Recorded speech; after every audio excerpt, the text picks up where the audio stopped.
Welcome to the Student Performance Podcast, where we dive deep into the science of concepts you never knew had such a big impact on your well-being as a student. My mission is not only to transform your life in the classroom, but help you live a more fulfilled life outside of it as well. All right, everyone. So yesterday I put up a Ask Me Anything prompt on my Instagram. If you don't follow me, I'm at The Real Student Mentor. And I want to answer your guys' questions about school, learning, and just life in general. Okay, so the first question is, what is the origin story of the Real Student Mentor? All right, this is a great story that I've told a bunch of times on my social media, and it all starts in college. I went to UC Santa Barbara, where I majored in biochemistry and molecular biology. I know, fancy. But to be honest, I wasn't the real student mentor back in college. I was the fake student mentor, or whatever you want to call it, because I was really in my comfort zone. I thought, well, I want to be a doctor. I got into college. I'm eventually going to get into medical school. I just got to be patient, right? I got to wait, let things come to me. And then I realized my junior year that the only thing I had on my resume was that I was a camp counselor. And yeah, I was really good at singing the camp songs. I was handball champion. But I don't think medical schools are going to accept camp counselors into their institution, right? So I finally, grew the courage to find a summer internship. And I was really interested in stem cell therapy, where we take cells from a patient's body and we re-inject it back into their sports injuries to help them heal faster and less invasively compared to surgery. So I set out my mission. Okay, I'm going to email every stem cell doctor in Los Angeles to see if I can learn from them this summer. And an amazing thing happened. This one doctor, Dr. Darrow, emailed me back in 6 minutes. I'll never forget where I was. I was in the library. And he emailed me back the letter U, the letter R, welcome anytime. And I looked around the library. I'm like, what kind of doctor emails this? Is this a scam? Like, is this guy even real? And it's funny because looking back at it now, that's just who he is. He's a very creative and out there person. I love him to death. And I got my first stem cell internship just by emailing, a stem cell doctor in Los Angeles. Can I learn from you? And people are willing to help if you put yourself out there. So fast forward to the summer, I go in every single day to the office, right? And I was nervous. This was my first ever internship. This is my first ever look to what being a doctor really was. So I wasn't charismatic. I wasn't, really even talking to the staff because I was nervous. I just didn't want to mess up. I didn't want to be a nuisance, right? I just wanted to be a fly on the wall. And eventually, the staff started talking to me and getting to know me better. And I finally felt a little comfortable, right? To be a normal human. I think we all go into these new opportunities and are scared and don't want to be in the way, which is, not a bad feeling. But anyway, they started bringing me into their stem cell family. The staff became like my older brothers and sister. Dr. Darrow became my mentor, right? That I never really had. I never knew anyone in the medicine field who could bring me under their wing. And during the middle of the summer, I realized, okay, these procedures are amazing, but they don't have a research department that they can track the patient outcomes. So how are the patients feeling a month after procedures, 3 months, 6 months, annually, etc. So I went to Dr. Darrow one day. I was like, hey, I have this really cool idea to create a research department where we can track our patient outcomes, we can publish, and we could inform our patients better before the procedure. And he was like, cool, go for it. And I was like, okay. And I had no idea what I was doing in the beginning, but I researched online. I read every single paper I could get my hands on. I called, leaders in the field who have set up similar departments previously. And at the end of summer, I created a clinical stem cell research department. And the project was such a success that I was promoted to the director of research at a stem cell therapy clinic at 21 years old. In 3 months, going from camp counselor to director of research. And it's looking back on it, it sounds insane, but truly amazing things can happen, guys, when you put yourself out there, when you send that email for the right intentions, right? I was genuinely interested in these procedures. I was genuinely interested in sports medicine. I wasn't thinking, oh, this is going to make me look really good for medical schools. Maybe a little bit in the back of my mind, but that wasn't my main intention. And I got so lucky, right? This part of luck that I was put into the perfect situation where these people welcomed me with open arms, right, to mentor me. right, to give me the resources needed to succeed. So I go back to school, right, finish up my senior year while simultaneously running this research department. And when I graduate, I started working there full time. And then I realized, wow, there's so many amazing resources that are going to make me hopefully a great doctor one day. Why don't I see if other college students and other high school students would like to come, research with me, be in the clinic with Dr. Dara, watch him do the procedures. And that's how my first mentorship program was established. And it was a really, really cool program. I eventually published a bunch of research articles through this department, and they were able to be published as well. And it was such an awesome program. And then, I started this Instagram page where I wanted to share my knowledge about networking, about being a good student, like 3 years ago while I was working as the director of research. And in the beginning, it wasn't like it was a smashing hit. I would get like 10 likes on a photo and be like, oh my God, is this even worth doing? But I realized, you know what? If I can help one student with my Real Student Mentor page, then it will all be worth it. I just have to focus on helping one student, right? So I was continuously putting out content, all the things I've ever learned throughout my journey. And then COVID happened. And everyone was locked inside and no one knew how to be a good student because they've been learning from the professors the whole life. And that's when the page really exploded to 50,000 or some other followers that I have now, is when everyone was locked down and they really needed support, right? And the methods to be a good student during a difficult time, right? So that is the origin story of the Real Student Mentor. And I encourage all of you guys, if you take one thing away from me, my page, or this episode, is you got to put yourself out there. You got to send emails asking to learn from people, right? Because you're curious, not because you want a letter of rec or you want it to you want to look good for medical schools, just because you're interested, and you'd be surprised how many people will want to help you. All right, cool. Let's get to the next question. What is your favorite movie or TV series right now? All right, so now we're getting really personal, guys. But to be honest, I'm not really a TV person. I don't really like watching series like too much. I think it's kind of a big waste of time. But I do like watching, sports games with my dad. We're Laker fans, 49er fans, and Dodger fans, so teams aren't doing that great right now. But being able to connect with him and watch the games every Sunday is something I look forward to every week. We also watch House of Dragons, which is the Game of Thrones prequel, and I really like that. I like Breaking Bad. But yeah, I'm not too much of a TV person. I would say all-time favorite movie would be The Dark Knight with Heath Ledger. I feel like that's the only movie, if I see it on TV, that I'll stop and actually watch it. But I like a lot of YouTube. I like watching golf content. So there's this channel called Good that I really like watching. The production value is amazing. I like watching sports on TV. But in terms of series, Netflix, stuff like that, not really my thing. All right, next question. What is your morning routine? All right, the Real Student Mentor morning routine, the highly coveted, always asked about. So there's a couple things I want to accomplish with my morning routine, and it's not perfect, right, every day, is I want to be productive and I want to be in a good mood. All right, those are the two things I want to do. And whenever I talk about morning routines, it always starts the night before. All right, so I go to bed pretty early. I'm in bed at 8:30, and I usually fall asleep at the latest by 9:30. Right, so I know that sounds a little grandpa-ish, but that's just the way my circadian rhythm has been for the past 5 years. So I wake up between the times of 4:30 or 5:30. I don't set an alarm because my body just wakes up early because I'm getting to sleep early enough. And then what I do is I make my coffee, right? And again, scientifically speaking, you shouldn't have your caffeine between 90 minutes to 120 minutes after you wake up because your adrenal system is working.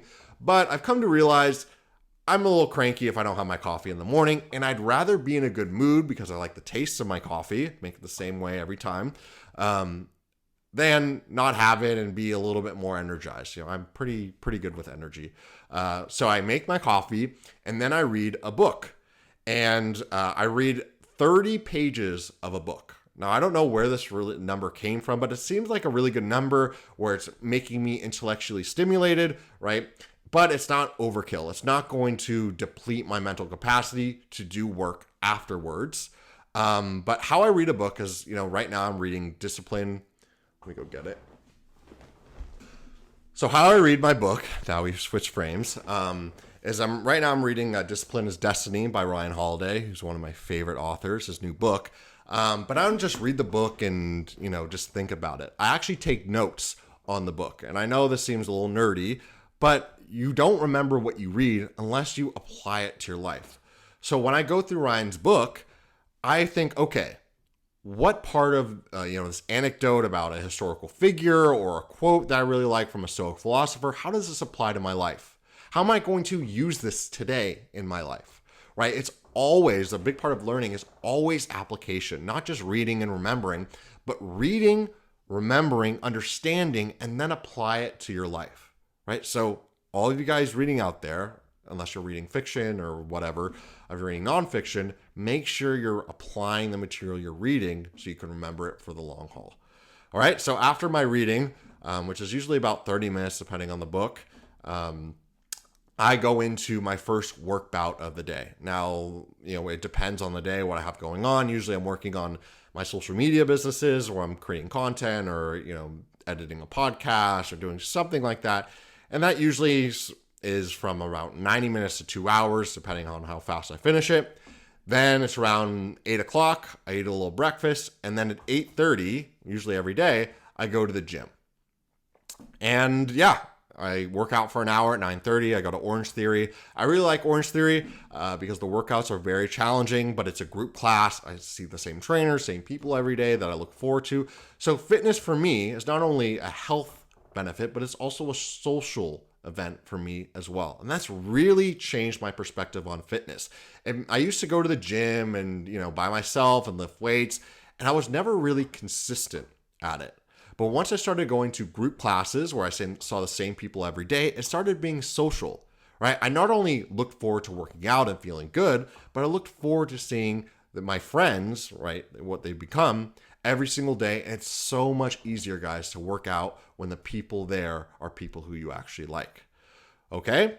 So then I work out and come home, and it's around 10 o'clock, and then I work until around noon. And that's the highly coveted Real Student Mentor morning routine. So some tips about morning routine is it should be unique to you, right? It doesn't exactly have to be based in science. I told you I drink my coffee right away because it puts me in a good mood. And for me, being in a good mood is more beneficial than having that little energy boost if you delay it 90 minutes. So you have to find a morning routine that's unique to you. That's the most important part. All right. That's still based in science. You can be consistent and productive. I don't touch my phone though. This is a big key. I don't touch my phone until at least 90 minutes after I wake up. So I'm not distracted. I'm put in a very focused mindset. All right. The next question is, what do you enjoy doing in your free time? So contrary to popular belief, I don't just work all the time, work 16 hours. I like my free time. I like my alone time as well. So one of my favorite hobbies is golf. I'm an obsessive golfer. And for me, golf is one of those things where you can always improve upon. No matter how good you get, whether you're Tiger Woods or Brent Shaw, you can always improve. And that's the aspect of golf I really like. The other aspect is you're in nature, and I usually walk the golf course. I'm not drinking and, going in the golf cart. I'm walking the golf cart, and you're in nature. And I know when I start feeling burnt out, or I start feeling a little down or defeated, I can always go to a golf course, right, where I'm in nature, I'm getting sunlight, I'm playing something that I love to do to help me rejuvenate. And what's cool about golf too is some of the golf courses are in some of those beautiful parts of nature. So something I like doing is going to a new golf course, right? Rewarding myself. This is a big part of hard work, because if you're working hard, especially as a student, and you're not rewarding yourself, could be with an episode of Netflix, could be with golf, could be with working out, whatever your reward is, it's so important to have it, because you'll be burned out if you're not rewarding yourself, and you won't be sustainable. So I like to golf, to be honest, on Fridays, Friday afternoons, after a long, hard week, to reward myself for my hard work, and also during the weekends. I'm really big into family. My family is my number one priority above work, above being successful. So I like trying new restaurants with them.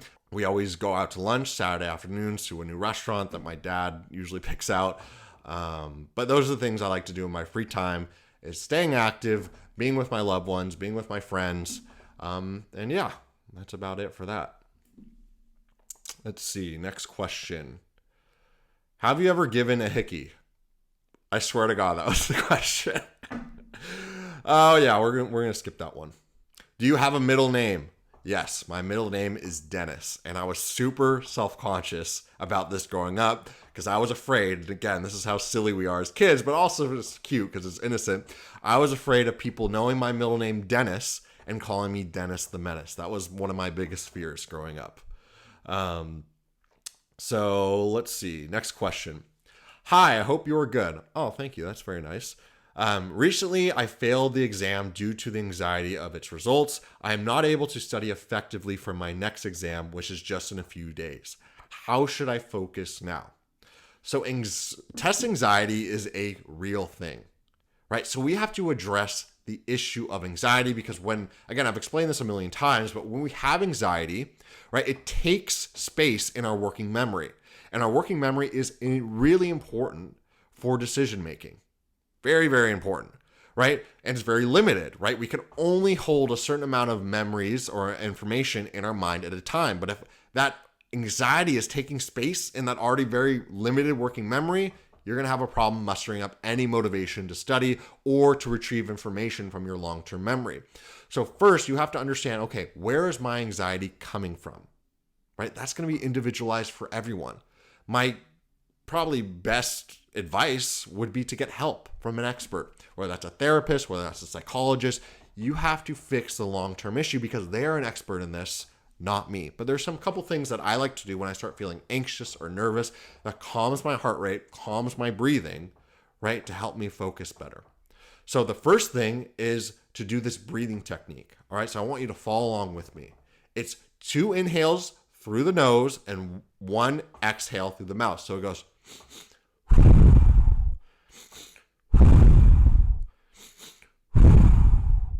And I learned this from Dr. Andrew Huberman, who's the GOAT, But what this does is it shifts your breath, and this is based in research, it shifts your body from a sympathetic state, which is your flight or fight mode, to a parasympathetic state, which is your rest and recovery mode, right? So whenever I'm starting to feel anxious, I always do that breathing technique.